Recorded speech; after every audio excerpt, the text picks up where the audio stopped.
Welcome everyone to the global gathering Shamanism for Inspired Action, from Vision to Creation. This event is designed to share how shamanism can inspire actions and enrich our lives, our communities, and Mother Earth with deep love, compassion, gratitude, and joy. Shamans are the torchbearers of their inner light, taking action motivated by a deep sense of purpose. Shamanism is a way to tap into creative inspiration that comes from within, the spirit we are, that will lead us to take authentic steps towards what our hearts and souls desire most. We will discuss what's possible when the invisible realms are acknowledged and honored, when nature is loved and celebrated as part of ourselves. We'll explore how surrendering to our helping spirits, to our ancestors, can help support our actions. Shamanism provides a space to deepen our inner knowledge so that new ideas, new thoughts, and pathways can emerge. In a time when it can be tempting to define ourselves solely through external concepts, your participation at this global gathering will inspire you to reconnect with your inner wisdom and to act in alignment with your spiritual source. So it is with gratitude and great joy that I welcome everyone to be part of this global gathering. I'm CELINE Roche, I'm your host today, and I'm very happy to introduce you to Katharina Mann. Katharina, thank you so much for being with us today. Hi, Celine. Thank you for inviting me on this beautiful summit. Oh, I'm so honored to be here. you're very welcome. We're happy to have you. And for those of you who don't know about you yet, I'd like to say a few words about your beautiful work. So, Katharina Mann is a womb healer, female health expert, and witch. Since her childhood, she's been fascinated by magic, mysticism, and the power of nature, mostly spending her time gathering herbs and creating magical rituals, a pastime of dubious merit in the conservative Catholic Bavaria of the 90s. Needing to get new perspectives, she left to go to high school in the US for a year. While there, she serendipitously learned the magic of quilting, one of the great feminine arts of creating beauty from limited resources. And after finishing school, she went on to study geography, English, and American literature and culture because witchy healer didn't seem an option. So after receiving a master's degree and the birth of her son, the call returned with full force. So she went back to school to study for a permit as an alternative healer, which she received in 2017. And soon after, she opened her own practice in Berlin. There she weaves beautifully.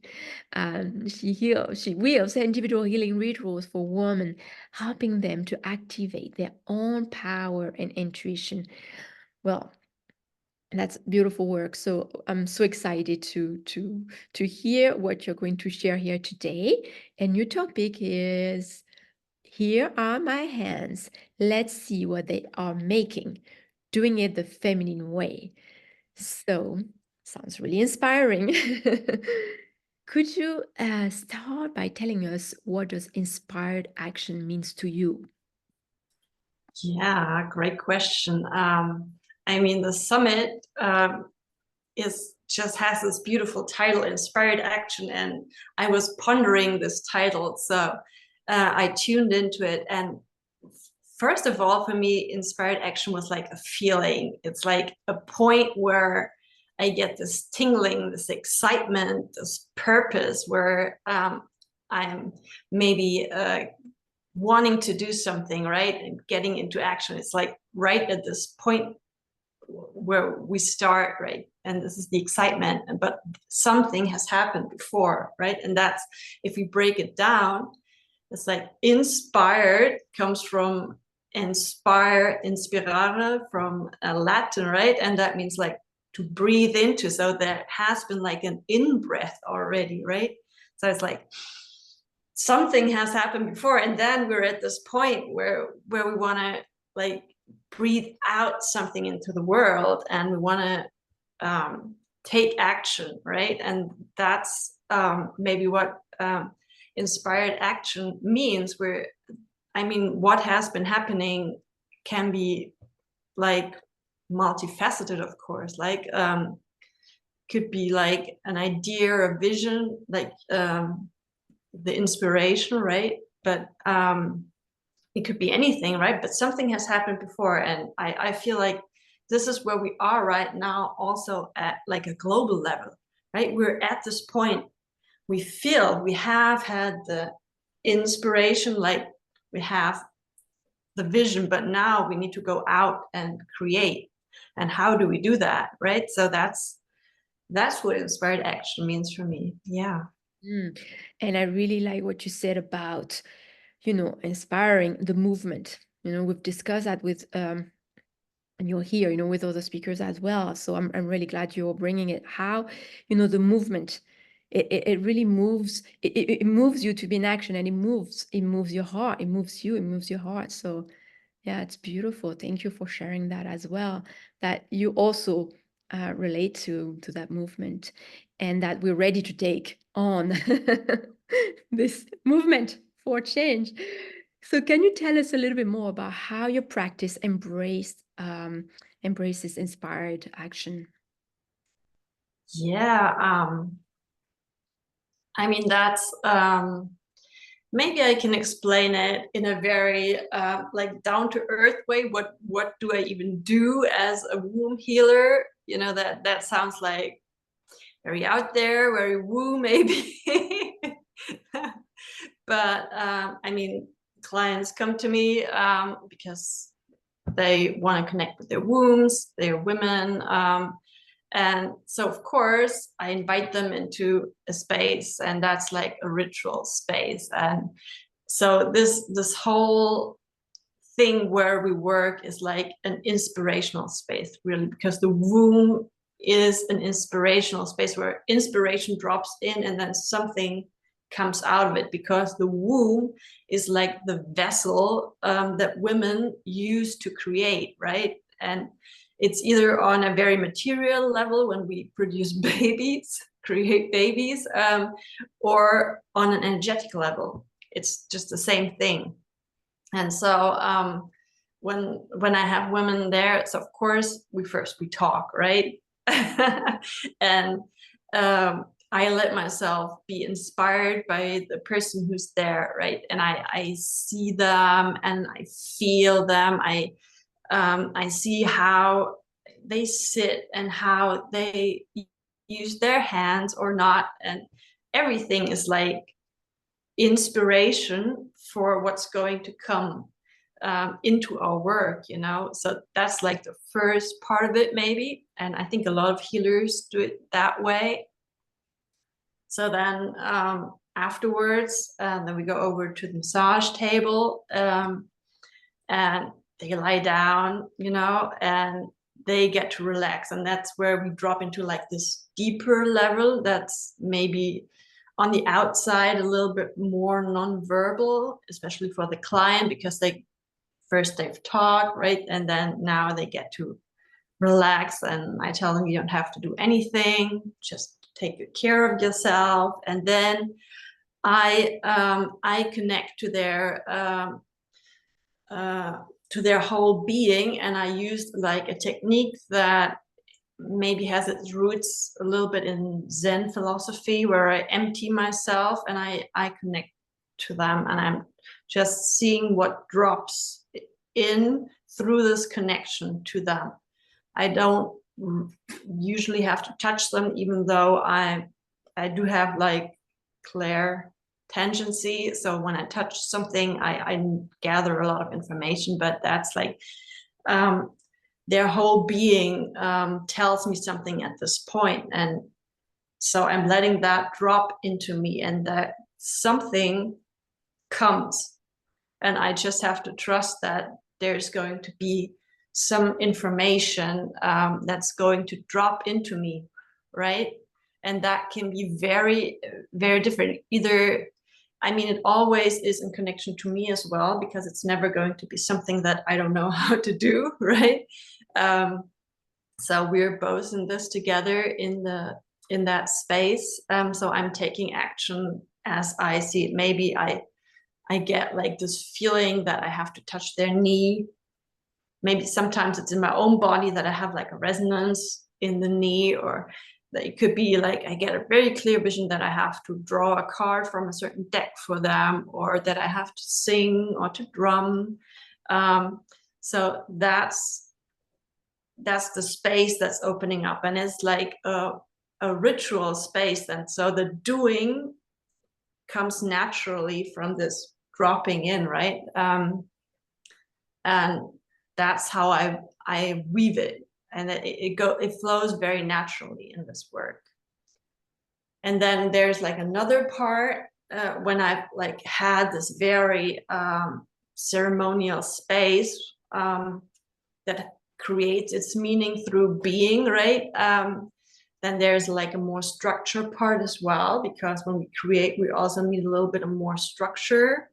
So there's a part where I might guide them in a visualization for planting like a certain template, that so that they can connect better to the earth, maybe, or to the sky, to get their vision, or yeah, just drop into their body. So, and then sometimes, or like a part of it is if they are open, I also do vaginal massage. So again, then I touch them and I get information through touch.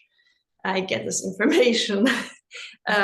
What kind of topics might be related to an energy blockage in their root, right? So that's all part of how action then follows from this knowing, right?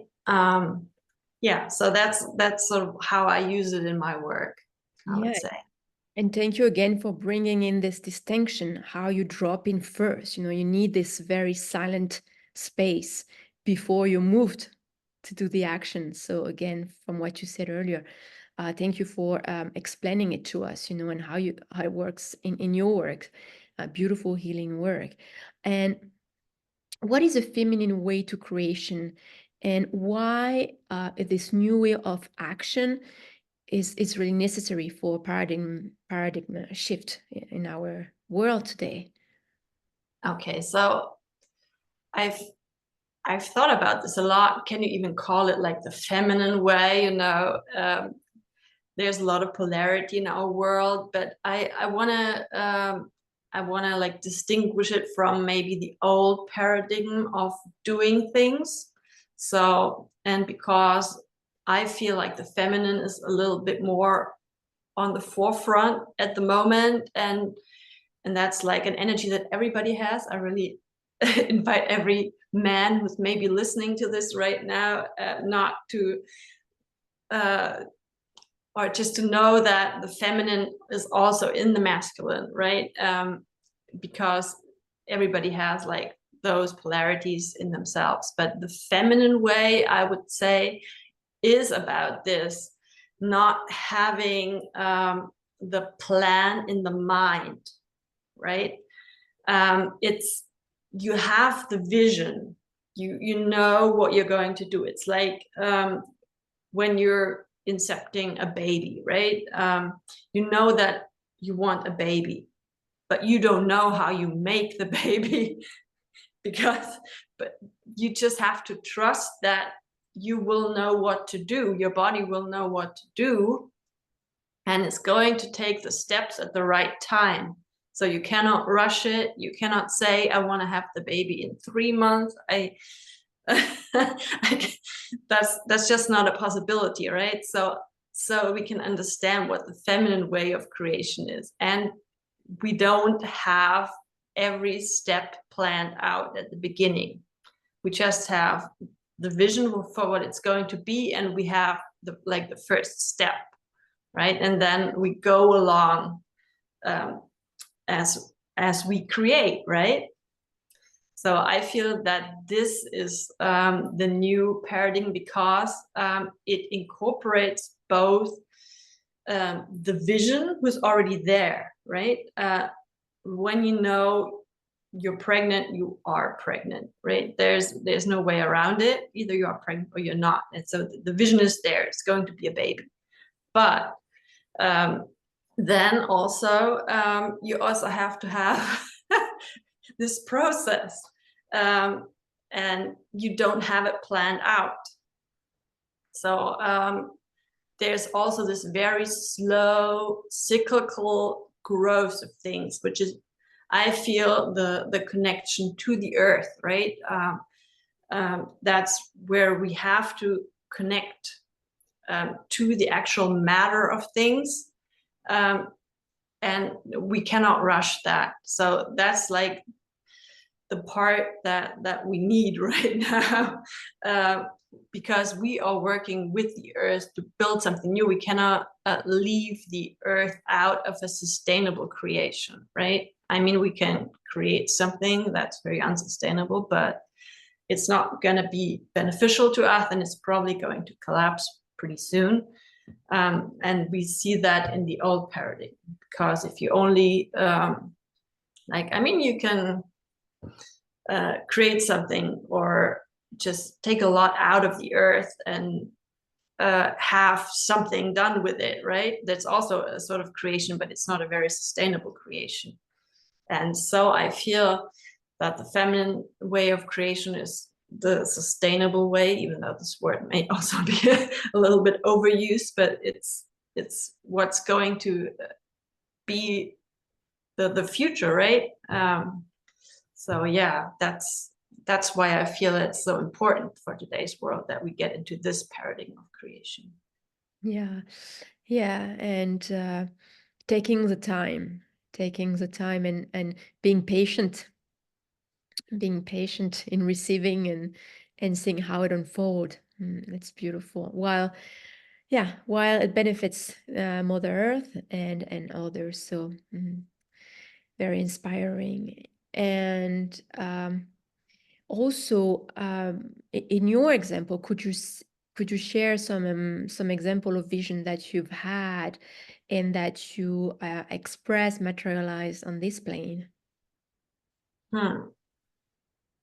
Yeah, it's interesting that you asked that. I mean, I've been guided by this visioning, I guess, probably all my life, because sometimes something just happens and then and that's like a lot what has happened in my life. Like you said at the beginning, how I went to America, and I just one day I was like really a depressed teenager, very, very not happy. But then one day I had this, I'm going to America, I'm going to go to high school in America, and it's going to be so different. And it was really hard in like the material way, but I had this vision that I'm going to do it and it's going to change my life. And it did. And because once I had this vision, I think I already I had the drive to like invest in myself and like do more and push myself to like get the grades that I needed, because I wasn't very good in math, and I really needed to push myself to do that. But that vision sort of gave me this, and I think now when I think back on it, I really visioned it to be like the perfect time. And it was like I had the greatest family, and I got to do everything that I wanted, and I had great grades in America, which like gave me like the confidence that I'm actually not a bad student, but it was just like something that I needed to change. So that's where this vision dropped in, and that was just like a knowing. Like I read somewhere in a magazine that I could do that maybe, and then I asked my parents, would that be a possibility? And they say yes, and I was like, yeah, this is what I'm gonna do. So that's like that's like one way where I've like had an early memory of like where vision came in that really changed something in my life, right?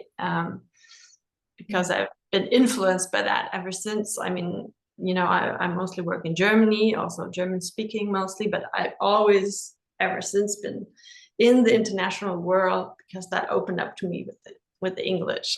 That's like one thing, but there's so many different things that I could say. I mean, I'm we talked about this before we started the recording, but I'm calling myself a witch now. But that was also something very interesting that happened, where a vision dropped in a very different way for me.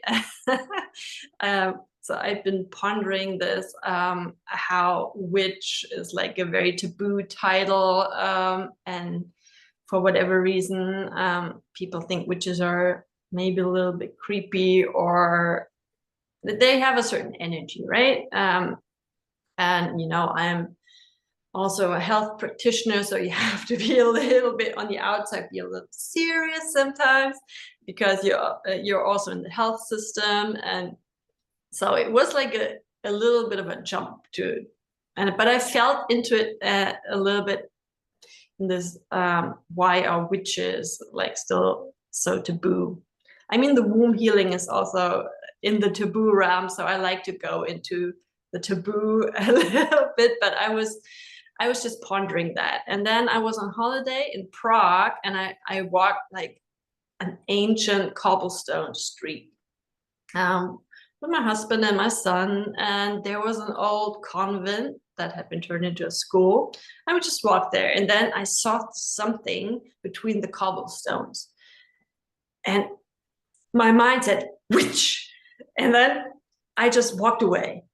And I was like, yeah, there was some sort of a very small witchy puppet lying between the cobblestones, so like tiny like this.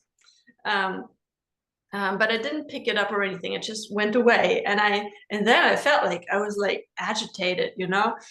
And then I said to my husband, I've seen a witch back there. I said, what, a witch? It's like a really small puppet, just lying over there, but let's go on, right? Let's walk on. He said, no, we have to, I have to see this, you know? So we went back and I picked it up, and it was actually, a very, very cute tiny witch, because I only had seen the back, but the front was like, it had this very friendly face. It had like beautiful stars on its little black dress and beautiful witch's hat. And I was like, oh, it's not scary at all. and that was like a transformation point where this vision came. No, witches aren't scary. It was just like something in myself that was still like in this old paradigm. And now that she came to me, you know, I picked her up and I took her. It was like for children, I guess, it's just a little talismanic thing. And she's been with me, and ever since I'm calling myself a witch. So that's another vision that came in a very material way, right? Yeah. Oh, thank you for sharing your story. It's so powerful. And also I want to say thank you to your husband for supporting you in this discovery. You know, you were talking about the feminine, you know, in men as well, and how, you know, he supported you in understanding or connecting with what there for you. So it's so moving. Thank you so much for sharing with us, and really powerful with the work that you do, for women. And I wanted to ask you a little more about that, when you shared about your work. I'd like to come back to it a little bit. And as you said, it's very taboo. And can you share a little bit more about what women get out of your work? What is the experience that they, you know, the healing work that they do, and how does it help them to create, you know, new opportunities for them, new path, and tremendous healing, I assume. Yeah. I think, like the first thing is that they reconnect, right? Because the womb for many women has been taboo for so long that you can't really connect to it. You can't feel it. What is that? A lot of women even say that they're like cut off, like here is fine, or under the heart, or even solar plexus is fine, but then like the root, all the hips, everything's like just like something different. It's just down there, you know, and you don't really relate to it. And it's So that's like the first piece of it, I think, is just like the reconnecting part. Because then you can, as a woman, reconnect to your creative essence, and that's where everything starts to be joyful again, and you can yeah, you can be in your full capacity. Like, otherwise, when you don't connect, then there's just not a lot going on in the creative department, because then it's all up in the mind, or maybe the heart space. But so, and then the other piece, I think, is the healing part, because the womb is also a vessel for holding energetic patterns of all kinds. So there could be ancestral patterns, or wounds that you have from your own life that could be held there. And that's like the part where we do like a little bit of a grieving and clearing. Sometimes it brings up grief, and grief is like the catalyst for then being able to go to another level. And sometimes it's very easy. It just goes, and you can release that.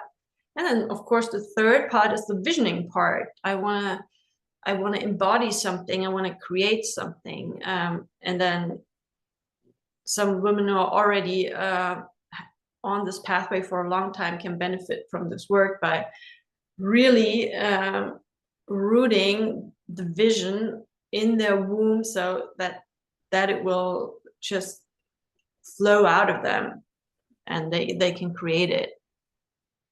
Yeah, so it's a powerful space for us women, very, very powerful. And when I created the conference, it was very important for me to share that with the challenging time we're in, how can we create from this powerful place in a way that is large enough to have impact, because there are a lot of things to shift. So I'm really glad that you are sharing this work, this very powerful work for us women, as we are reconnecting with our womb and exploring that, first of all, to bring us joy, as you were saying. And again, it takes the time that it takes, and maybe that's what we need to contribute today, to share that we don't have to go fast, we don't have to expand even fast, right? But our actions can be really impactful, while we don't have to hurt ourselves in the process. So that's very profound. I thank you for all the work that you're doing, and being in this space where it can be still a little bit, um, unknown, or seems inaccessible, but it is. So thank you for all that you do, truly. Sure. And so you've shared a little bit about how we can reconnect with this feminine power, but do you have suggestion for our audience about how practicing, birthing a new project, a new idea, from a vision that they would receive from the source, their own source, from spirit, from experiences like you had them in Prague? Yeah, I think the key point really is not to be overwhelmed by the sheer enormity of some of our visions, right? So I think the best way to go on this pathway is just to say, what's the next micro step that I can take on this path right now, and really knowing that that's enough for now. And then when I've done that, what is then the next micro step? And of course, if it doesn't come to you just by asking this question, then of course there's different exercises that you might do to receive something, right? So, and if you like, I can share something that I usually do with my clients, before we drop into the deeper work, just as like inviting a vision in for the session, because that's also a very interesting part, that once we have felt something in ourselves, then and we are already there. So that's what some people call the I am presence, the mighty I am, because once I have just for a second felt I'm this, then you already are, because we are just creative beings, and so we just have to feel it for this 1 second for it to anchor in us, and then we already have it, you know. And then from that come the micro steps also, but that's a technique that I do. And then, I mean, one of my teachers, he coined something that he called the miracle question, that I sometimes also use. Maybe people will use it too.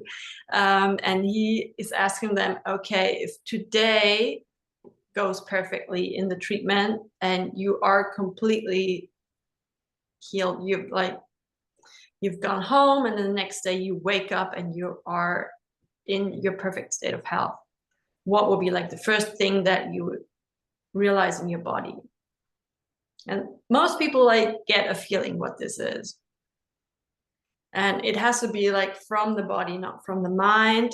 Usually there's some people who say, oh, that's the absence of something, right? It's like, I won't have this pain anymore. Yes, but that's not what you're gonna realize first, probably.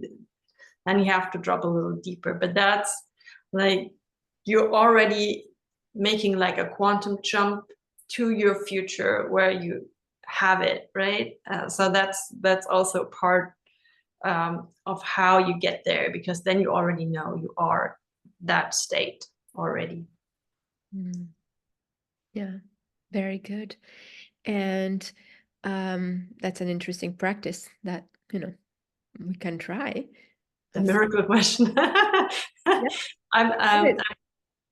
I can show you how I do it. It's a little bit different, but I also like the miracle question. It's very Oh, we would love to. We would love to have that experience with you. Would you be willing to share a practice with us? Sure. I can guide you. And so what would be the practice? Can you tell us a little bit more about it? Okay, so just sit down. I think it's best to be sitting for that. Have your feet planted on the ground, really stable. Yes, straight spine. If you like, you can close your eyes. And first of all, we just exhale, letting go of everything that maybe has been going around our mind. And then we slowly let ourselves drop from the thinking mind down to the heart space.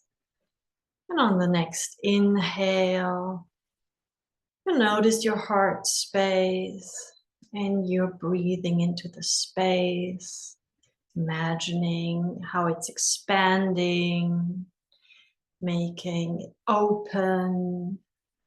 Maybe there's a beautiful light shining outwards.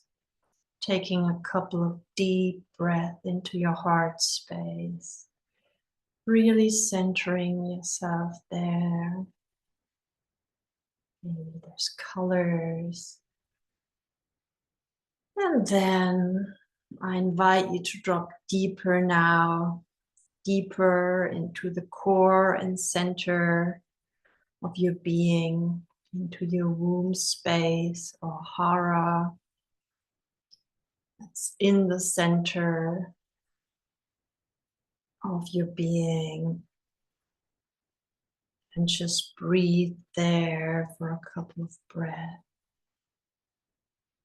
Letting the breath flow around everything, all the organs. And then on the next exhale, exhale down even deeper to the earth.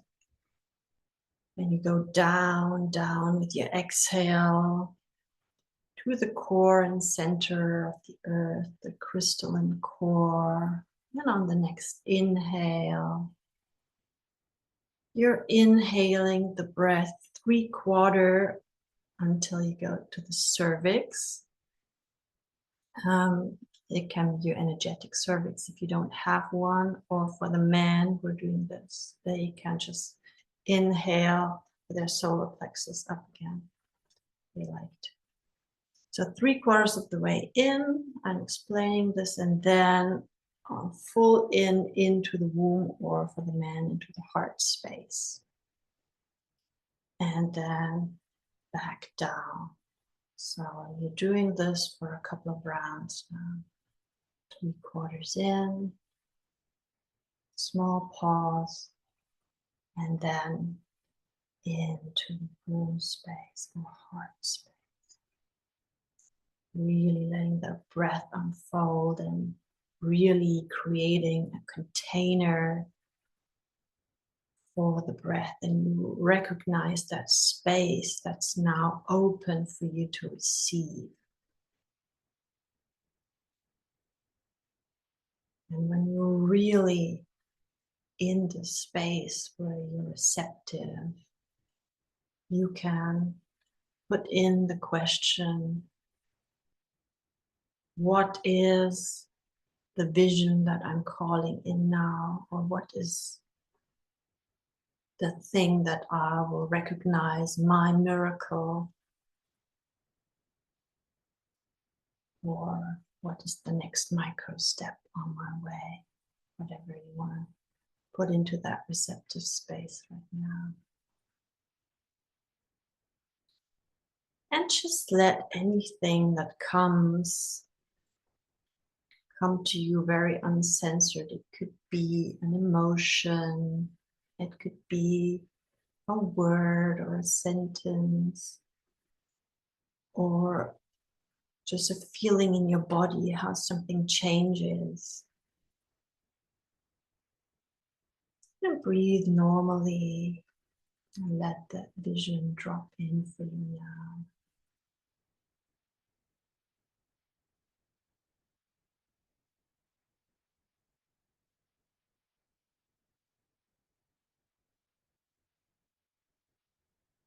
And then when you've received your vision, gently come back to the here and now. Roll your shoulders, open your eyes, and come back.